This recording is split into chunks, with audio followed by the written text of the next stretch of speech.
हरे हरे रामकृष्ण हरे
रूप पाहता लोचनी सुख झाले होय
ऐसा ज्याचा अनुभव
ऐसा ज्याचा अनुभव, ऐसा ज्याचा अनुभव, विश्वदेव सत्यद्वे, देव तया जवळी असे, देव तया जवळी असे, आपणाशे दर्शिनी, काम क्रोधा नाही चाली, काम क्रोधा नाही चाली होती झाली समता तुखा मने भेदा भेद गेला वाद खंडोनी महायोग पिठे तटे भीमरत्यम वरम कुंडलिकाय दातुंद्रे महेंद्रिय समागत्य तिष्ठतमानंद कंदम परब्रह्मलिंगम भजे पांडुरंगम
पांडुरंगा करू प्रथम नमन दुसरे चरण संताजिया त्यांच्या कृपादाने कथेचा विस्तारो बाबाजी सद्गुरु दास तुला नमो विठ्ठला राजया पांडुरंगा नमो रुक्मिणी माऊली ज्ञानगंगा नमो पुंडलिका नमो चंद्रभागा नमस्कार माझा रुक्मिणी पांडुरंगा जयाचे केलिया स्मरण होय विद्येचे अधिकरण ते जीवन श्री चरण श्री गुरुजी ते नमस्कार ज्ञादा ओम नमो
तुमचा अनुग्रह लादलो पावन झालो चराचरी. पहा, प्रस्तुत कीर्तन रूपी सेवेकरिता घेतलेला अभंग देहू गावचे रहिवासी आजरामर झालेले आपल्या उपासनेच्या बळावर सदैव वैकुंठ गमन करणारे वारकरी संप्रदायाच्या कलस्थानी असणारे श्रीमंत वैराग्यवान अनंत विभूषित विश्ववृंदे विश्वसंत जगद्गुरु संत तुकाराम महाराज यांचा 4 चरणाचा अभंग आपण सेवेकरिता घेतलेला आहे. तुकाराम महाराज या अभंगातून या भूतलावर आलेल्या सर्वांना सांगतात की या चराचरात ऐसा ज्याचा अनुभव विश्वदेव सत्यत्वे. या चराचरात दगडात मातीत वृक्षात सर्वत्र एक विठ्ठल आहे. देव तयाजवळ असे आपणाचे दर्शने. जे थोर साधू संत महात्मे असतात त्यांच्या जवळ देव असतो आणि त्यांच्या दर्शनाने आपल्याकडून चुकून कळत न कळत पापी होतच असते. प्रत्येक मानवाकडून होतच. परंतु त्यांच्या दर्शनाने आपल्याकडून झालेलं जे पाप असतं ते नाहीसे होत. काम क्रोधा नाही झाली भूती झाली समता. जे काम क्रोध जे विकार आहेत याची सुद्धा चाल यांच्या पुढे संतांच्या पुढे चालत नाही. भूती झाली समता. भूत म्हणजे मनुष्य मात्रातनं जे समसमान भाव या ठिकाणी हा अमुक जातीचा तो तमक्या जातीचा ते उंच तो छोटा तो मोठा अजिबात भेदभाव जात नाही. म्हणून तुकाराम महाराज म्हणतात तुका म्हणे भेदा भेद गेला वाद खंडोनी. हे वाद खंडून टाकलाय त्यांनी. एवढंच नाही तर देवाधिका सुद्धा आपल्याला भेदभाव दिसतो. पण आता नंतर पुढे भाऊ विठ्ठल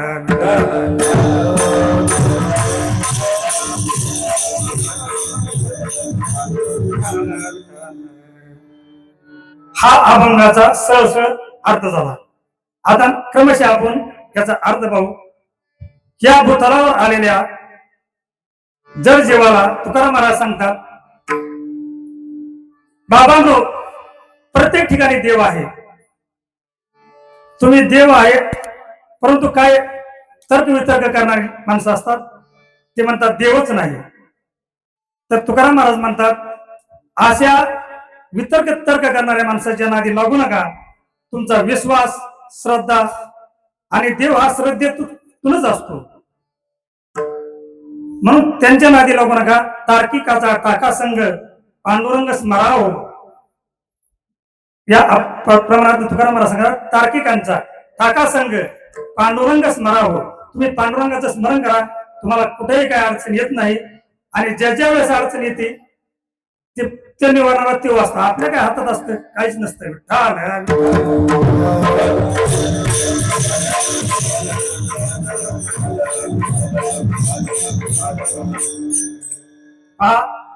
या ठिकाणी तुकाराम महाराजांनी असं सांगितलंय. तर मग असे 3 प्रकारचे लोक आहेत बघा समाजात. आता प्रथम वर्ग जो आहे तो वटू आगोजाचा वर्ग आहे. त्यांना विचारलं किंवा बाबा वटू आगोजी विचार की देव आहे का. वटू आगोजी काय उत्तर देणार माऊली देव आहे का. वटू आगोजी म्हणलं त्यात देव नाही. मग त्यांना विचारलं सूर्य आहे का. तर ते म्हणजे सूर्य तर अजिबातच बिलकुल नाही. मग सूर्य आहे का नाही तुम्हीच सांगा मला सगळे. सूर्य आहे का नाही जगात आहे. मग तसाच घोबराच्या जातीचे लोक भेटले. त्यांना विचारलं सूर्य आहे का.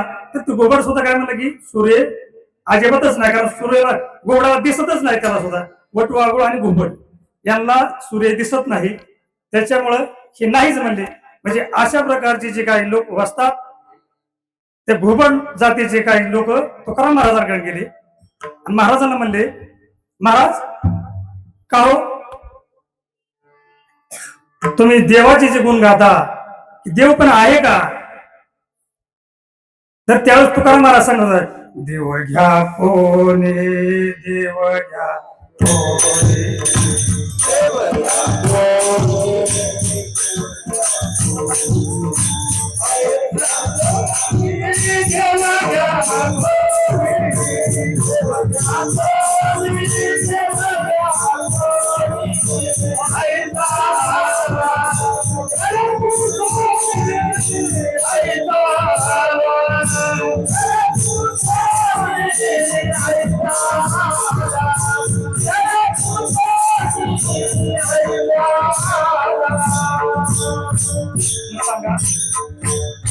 मला सांगतात देव घ्या कोणी, देव असल्याशिवाय सांगतात देव घ्या. पण ते घोबडाच्या जातीचे लोक गेलेले ते म्हणले, पण तुम्ही म्हणता देव आहे कशावरून? तुकाराम महाराज म्हणले, का बरं देव नाही आहे? ते म्हणले कशावरून? तर तुकाराम महाराज म्हणते अनुभवावरून. तुकाराम महाराजांना म्हणले, तुम्हाला अनुभव आहे? तुकाराम म्हणले, का नाही? म्हणून एका ठिकाणी सांगत,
अनुभव आले अंगा ते या जगात घेत असे. जो अनुभव असतो तो जगाला द्यायचा असतो.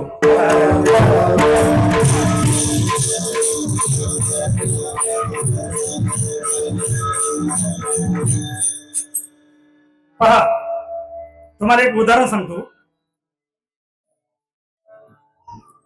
आंधळा आणि पांगळा या दोघांची योगायोगाने भेट झाली आणि त्या भेटीमध्ये दोघांची अशी चर्चा झाली की आपण आता कुठेतरी फिरायला गेलं पाहिजे. पण जायचं कुठं? ह्याला पाय आहेत तर दिसत नाही आणि ह्याला दिसत तर तो पांगळा. करायचं काय? पण आंधळी फार हुशार असतात. मी माझं स्वतःच उदाहरण सांगतो. माझा कीर्तनचा अभ्यास जरी असेल किंवा नसेल की माऊलीला माहिती किंवा खंडेराला माहिती, परंतु माझा काकडा हरिपाठ हा माझा विषय. मी कर्नाटक पर्यंत जातो कारण माझा विषय काय? काकडा करणे, हरिपाठात साथ देणे. बळे महाराज, अंकुश बळे महाराज यांच्या संगतीने मी असतो. ते बळीचे फार सुंदर काकडा गातात, एक त्वंच्या चालीतून गातात आणि खरंच काकडा ऐकावं तर त्यांचा ऐकावं असं आतापर्यंत मला आनंदित आणि सगळे फिरतो. पण अनुभव मात्र त्या माणसाचा, म्हणून मी त्यांच्या संगतीने असतो.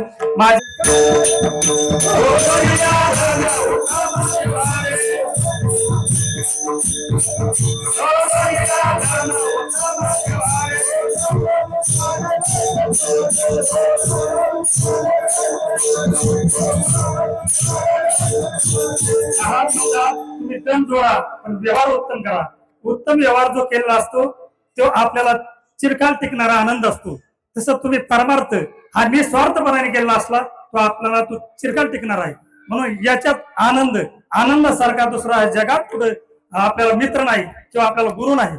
डॉक्टर बाबाच्या कृपेने काय आणि शार्दूल महाराज शास्त्री, तसेच बळे महाराज, भगवान महाराज आणि प्रथम जे माझे गुरु साळुंखे महाराज यांच्या आशीर्वादाने आता तुमच्यापर्यंत येण्याचा योग घडला आणि त्यांच्यामुळे मी ह्या नारद जगात उभा राहिलो.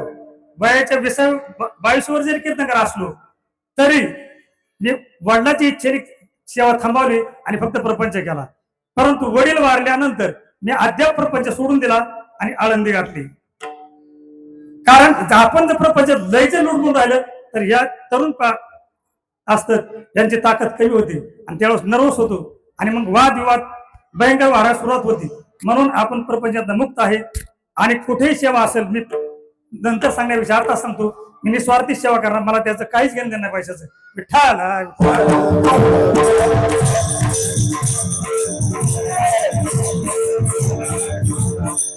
आपला गोष्ट कुठे की आंधळा फार हुशार असतो आणि एके ठिकाणी रात्रीच्या वेळेस पंगत होती आणि पंक्तीला जेवायला गावाच्या बाहेर वस्तीवर होती. गेल्यानंतर त्या ठिकाणी आम्हाला भोजन दिलं, सर्वांना वाढलं आणि एक श्लोक म्हणून भोजनाला सुरुवात करायची की तेवढं आंधळा काय म्हणा आमच्या जोडीचा, म्हणजे सत्य घटना आहे. ते म्हणला काळे महाराज आपल्याला भजे वाढले नाहीत. म्हणलं गपचूप जेव बस. तेवढं ती कुरबुर तिथं आजीबाई होते त्याने ऐकले, म्हणजे खाऊ काळे महाराज काय झालं? अहो काय नाही म्हणलं, की घाबरलाय थोडा. ते म्हणले कशामुळे घाबरला? म्हणलं रस्त्यात आम्हाला एक साप भेटला. साप भेटल्यावर ती म्हणली माझी म्हणजे केवढा साप होता? म्हणलं लय मोठा होता. म्हणजे किती मोठा होता? तर म्हणलं येथून त्या बजाच्या पाठीत का लांब होता. ते म्हणजे अगं बाया मी बजे वाढायची विसरूनच गेले. आपला दृष्टांत संपला. तो आंधळा इतका हुशार होता की तो म्हणला मला पाय आहेत तुला पाय नाहीत, तुला डोळे आहेत तर मला डोळे नाहीत, तू माझ्या खांद्यावर बस, आपण फिरायला जाऊ. फिरायला जात असताना गंमत अशी घडली की एक 8-10 किलोमीटर चालत गेली आणि त्या ठिकाणी हायवे टच भोपळ्याचे वेल होते आणि त्याला कवळी लुसलुसे सुंदर असे भोपळे आलेले होते. तर पांगळा काय म्हणतोय आंधळ्याला की गणपतराव इथं थांबा, इथं कवळे लुसलुसे भोपळे आणि ते आपण संध्याकाळच्या भाजीसाठी 4-2 घेऊन जाऊ. तर आंधळा म्हणला तिथं कुणी राखण आहे का? तर तो म्हणला राखण नाही. म्हणला त्याला तार कुंपण काय आहे का? मला तार कुंपण सुद्धा नाही. मग ते भोपळे आपल्याला मुळीच नको असं आंधळ्याने सांगितलं. पण का नको? तो म्हणला हे भोपळे जर आपण घेतले तर ते कडू भोपळे, कारण त्याला तार नाही, त्याला कुंपण नाही, त्याला राखण नाही, म्हणजे भोपळे चांगले नाहीत ना. नाही पण तुला दिसत नाही तर तू असं म्हणतोस कसं? आपण खाऊन बघू ना. म्हणला मी खातो बघतो.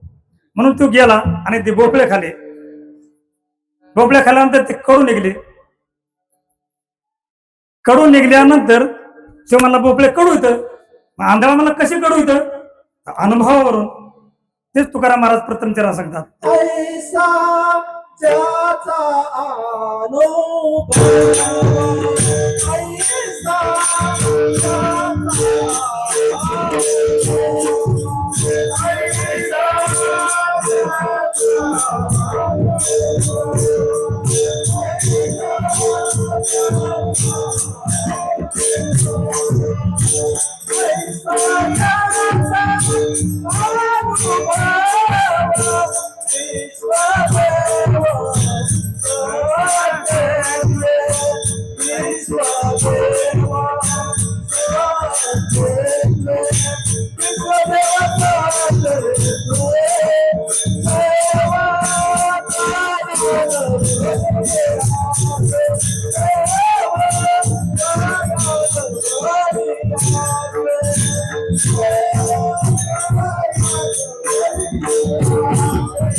साध्याचा अनुभव विश्वदेव सत्यदेवी.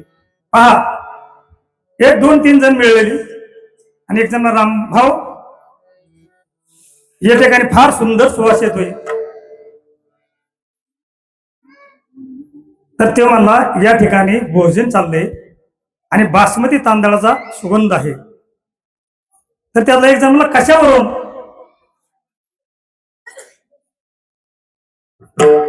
आता कशावरून विचारले साहजिकच आहे ना, बासमती तांदळाचा वास तुम्ही कशावरून. ते म्हणला मानतात म्हणून नाही, तो अनुभव.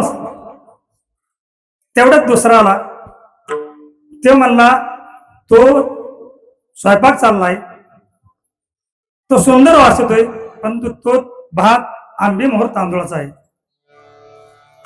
त्याला विचारलं कशावरून तुम्ही म्हणता. अहो ते म्हणला महाराज कशावरून म्हणजे काय, अनुभवावरून. तुला काय अनुभव आहे. तर तो म्हणला मी पंक्तीला जाऊन जेवलोय आणि जेवून आलोय म्हणून अनुभव. म्हणून तुकाराम महाराज म्हणतात ऐसा ज्याचा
ऐसा ज्याचा अनुभव विश्वदेव सत्यत्वे. पहा, भक्त प्रल्हाद त्याला विश्वास होता की देव आहे, म्हणून त्याला हिरण्यकशिपूने उकळत्या तेलात टाकले, काहीच झाले नाही. त्याला विचारले परत की तुला का काय होत नाही. हिरी म्हणे काष्टी पाशाने सकाळा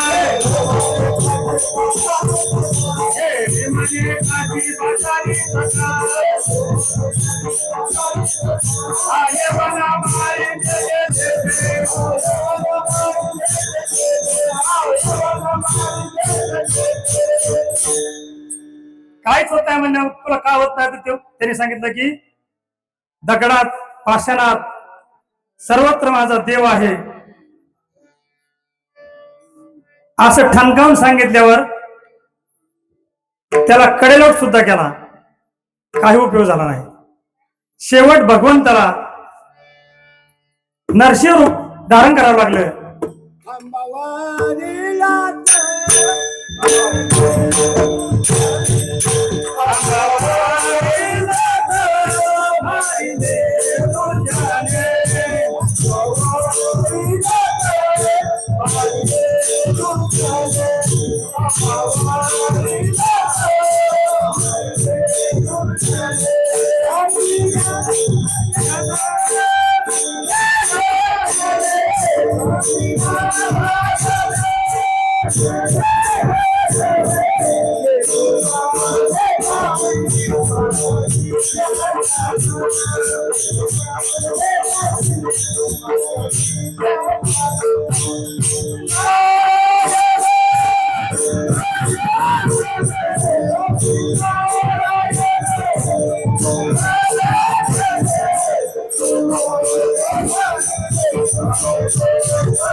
प्रल्हादाला विचारले तुझा देव कुठं आहे.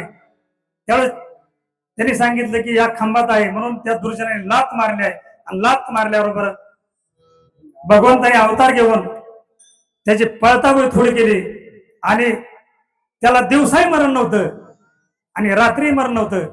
अशा वेळेस अर्धा सूर्य मावळाला होता आणि अर्धा सूर्य होता. अशा अवस्थेत त्याला भगवंताने खलास केलं आणि आपल्या भक्तांना राखलं. देव राखे तया मारील कोणा न हिंडता काटे म्हणा, भक्त राखे पायापाशी दुर्जनाशी संवारे. पहा, हा भगवंत असा या तो भक्तांना कुठेही संकट पडलं तर त्याचं राखण करतो. आता आपल्याला देव कुठे अजून, तर ज्यावेळेस नामदेव महाराज त्यांच्या अशी वेळ आली की त्यांचे वडील काही कामानिमित्त बाहेर गेले आणि त्यांच्या आईने सांगितलं की नामदेवा, आज तू पांडुरंगाला जेवण घेऊन जा. त्यावेळेस नामदेव म्हणले चालतंय. मग नामदेवाने ते ताट घेतलं, तांब्या घेतला आणि भगवंताजवळ आले, पांडुरंगाजवळ, आणि त्या ठिकाणी ताट मांडलं आणि जेवण मांडलं. थोडे साईडला जाऊन बसले. एक जेवणाचा अवधी 10-15 मिनिटाचा असतो. तेवढ्या वेळ ते परत नंतर आले तर पाहता तू जेवण तसंच. म्हणले देवा, तुम्ही का जेवत नाही? आमच्याकडून काय चुकलं का? माझे बाबा येथे नाहीत म्हणून मी हे घेऊन आलो, म्हणून तुम्ही जेवत नाही का? सर्व प्रकारे विनंती केली देवाला, परंतु देव काय जेवणा. शेवटी देवाच्या पुढे नामदेवाला राग आला की देव जेवत नाही ना. त्या ठिकाणी डोकं आपटलं आणि डोकं फोडलं. भगवंत त्या ठिकाणी आले आणि त्याचं डोकं बरं केलं नामदेव महाराजांचं. पण त्यांनी सांगितलं, देवा, तुम्ही माझं डोकं बरं करण्यापेक्षा तुम्ही जेवण करा. तुम्ही जेवण जर नाही केलं तर मी आता देह त्याग करेन. म्हणून पांडुरंगाने त्या नामदेवासाठी जेवण केलं.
संतांचा महिमा सामान्य नाही.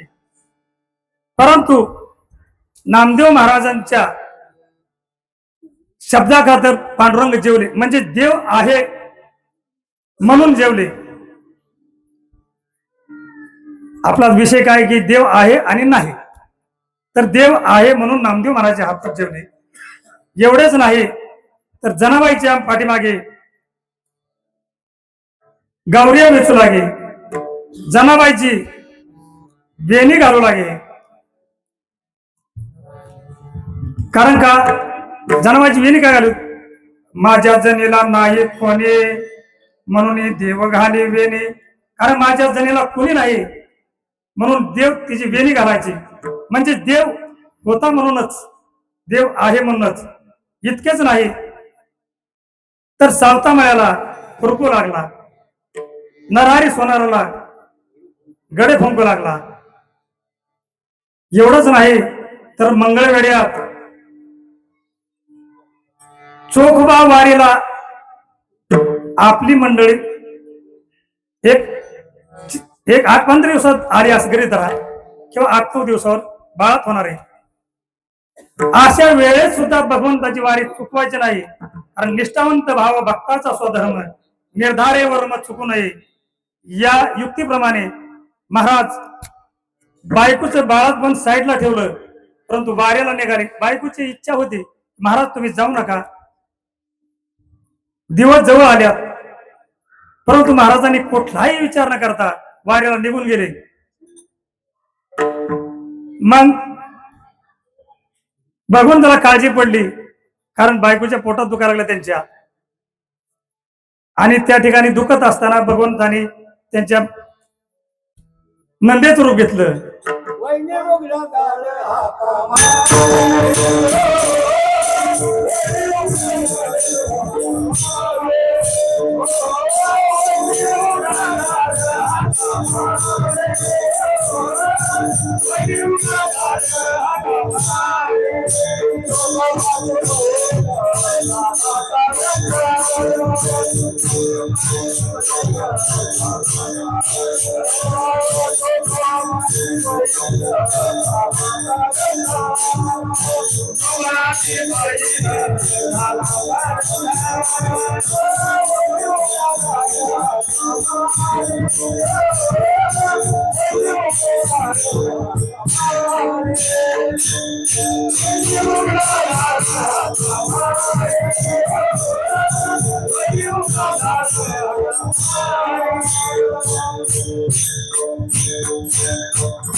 म्हणजेच भगवंताने त्या माऊलीचं सुखरूप बाळात केलं.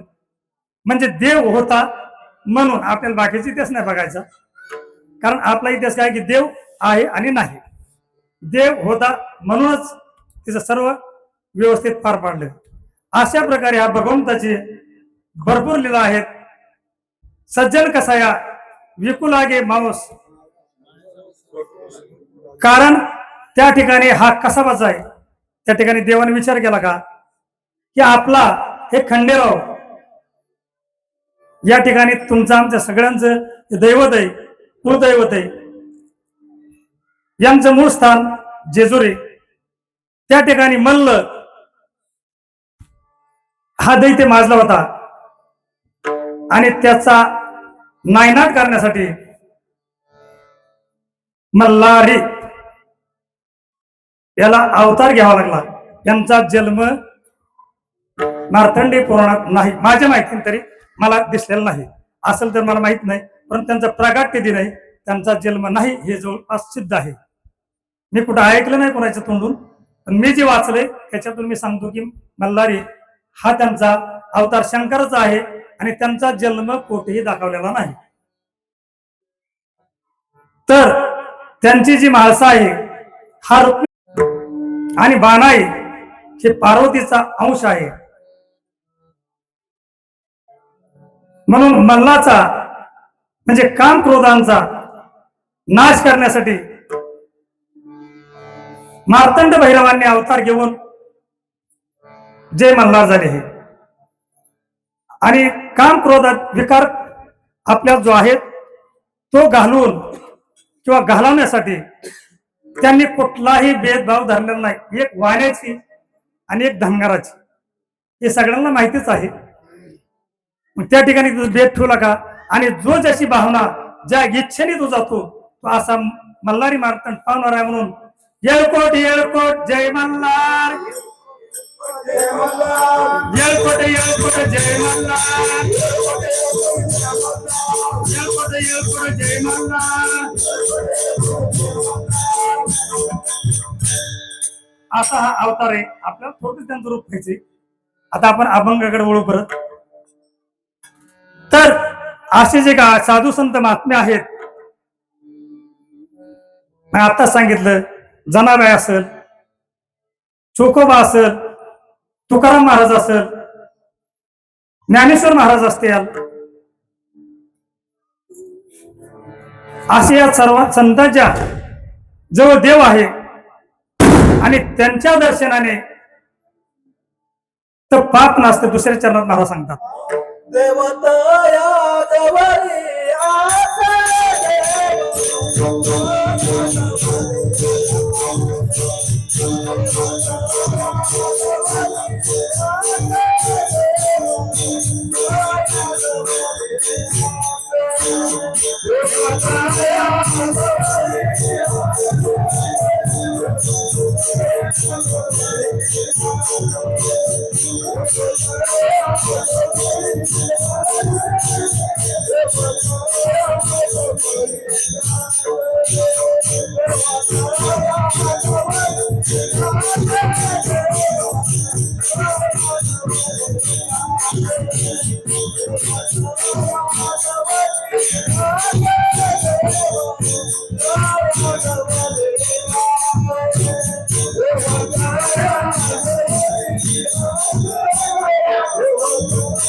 मी कुणाजवळ आहे हरबला गवसवा, माझे भक्त ज्या ठिकाणी गातात जेथे नामघोष बरोवा, मी तेथे आहे. कारण ज्या ठिकाणी भक्त माझे गुणगान गातात, नामस्मरण करतात आणि नामस्मरण केल्यानंतर वाचा शुद्ध होते आणि वाचा शुद्ध केल्यानंतर पाप नाहीसे होत. म्हणून त्यांच्या दर्शनाने आपले घडणारे पाप नाहीसे होत. म्हणून देव कुठे सांगतात, माझे भक्त गाती जेथे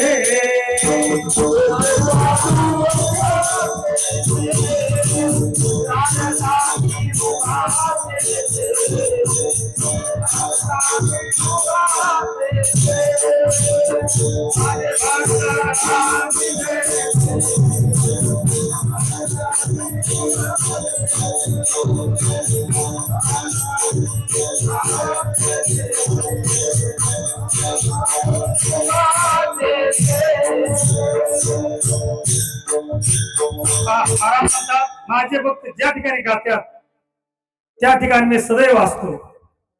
म्हणून या संतांच्या, या थोर महात्म्यांच्या दर्शनाने आपले पाप नाहीसे होते आणि काम क्रोध हे जे काही विकार आहेत यांचा नाश होतो. तेच महाराज तिसरे चरणात सांगतात,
काम क्रोधा नाही चाली, बुद्धी झाली समता. जे काम क्रोध हे जे विकार असतात यांचं काहीच चालत नाही. तर काम क्रोध इतकं स्वतःवतात कामाचे कोतवाऱ्याने नागविले बहुतांश ते हरिहरांचे अभवितो भय नाही असे. म्हणजे ते जबरदस्त आहेत. परंतु या संतांच्या दर्शनाने किंवा संत महात्म्याच्या सानिध्यात गेल्यावर ते आपणाला सुद्धा त्यांच्यासारखेच करून ठेवतात. आपणासारखे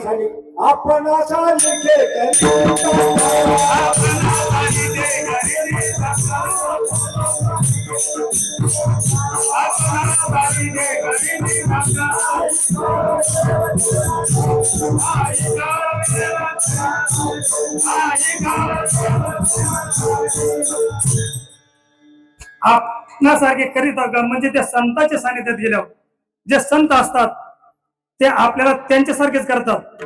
आपल्या गावाचे एक वैशिष्ट्य, कारण या पांडुरंग परमात्म्याच्या असीम कृपेने हा चालत आलेला अधिक मास निमित्त जो सप्ताह चाललाय गातापाराने, या ठिकाणी जो वाचक असेल, माझ्या काही लक्षात नाव नाही, परंतु आता नाव सांगतो आता कारण आपली वेळ थोडी राहिली आहे. तर ते फार हुशार आहेत. पण माझ्यासारखे पाहणारे त्यांच्यापाशी काय गुण गावा. पण आपल्या वाट्याला म्हणजे माझ्या वाट्याला म्हणण्यापेक्षा आपल्या वाट्याला मगाच सांगितलं जी सेवा आली ते आपले बबन महाराज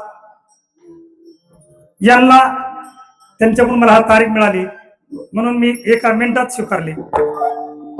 कारण ज्याला परमार्थ करायचा आहे, पर म्हणजे दुसऱ्याचा आत्मा जाणणे, त्याला परमात्मा म्हणतात. किंवा बुद्धीच्या समतत्वापासून, हा विषय तुम्ही सांगितला नसेल तुम्हाला, बुद्धीच्या समतत्वापासून उत्पन्न होणाऱ्या आनंदाच्या स्थितीला परमार्थ असं म्हणतात. या सांगण्याचं कारण काय की लोक परमार्थ देव काय म्हणतात ते आपल्या बुद्धीच्या समतत्वापासून ते उत्पन्न व्हावं लागते. त्याच वेळेस आपल्याला त्याची गोडी लागते आणि त्याच्यातूनच आपल्याला हा देव कळतो. म्हणून देव त्या जवळ असे देव झाले अवघे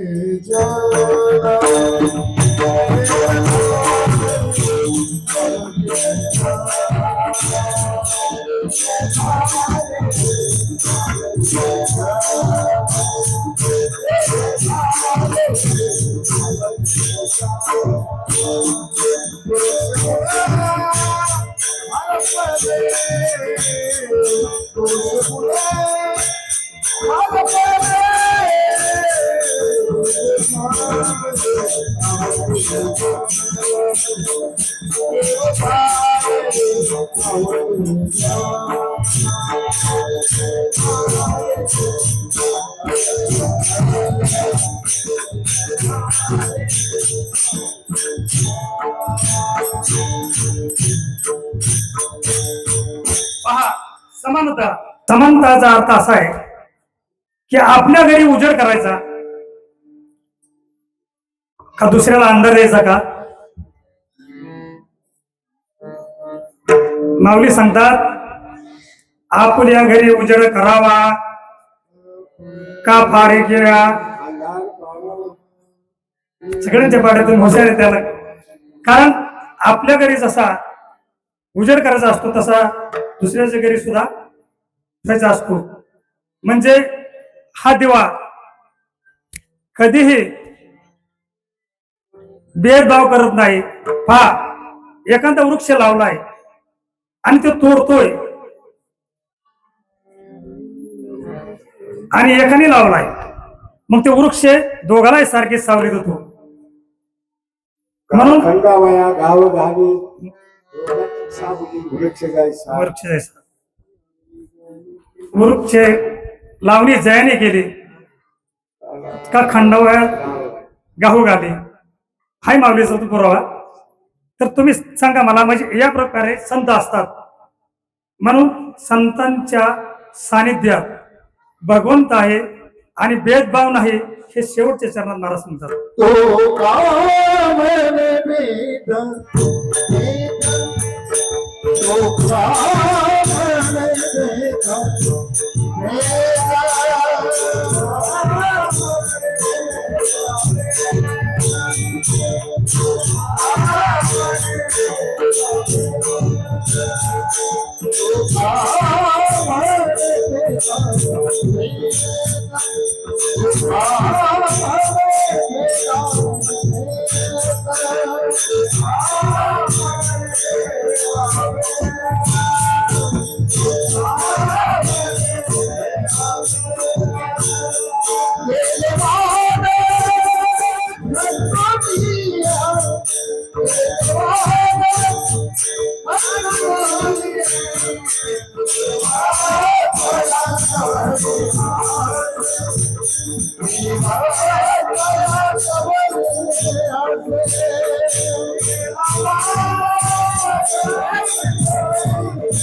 Bye.